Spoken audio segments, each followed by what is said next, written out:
Ötən həftə region mediasının manşetlerini Ermənistan nümayəndələrinin Bakıya səfəri zəbt etmişdi.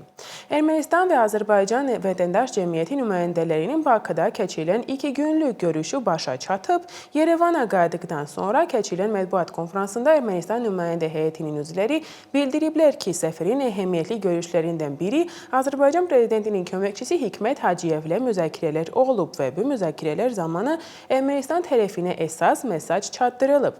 Nümayəndə heyətləri etimada mühitinin formalaşmasına mane olan amilləri müzakirə ediblər və təhlük edici ritorikadan uzaqlaşmağın zərurliyini vurğulayıblar. Hacıyev hərbi əsirlər mövzusu ilə bağlı deyib ki, bu məsələdə aktiv danışıqlar prosesi mövcuddur. Şübhə çoxdur, etibarsızlıq isə demək olar ki, tamdır.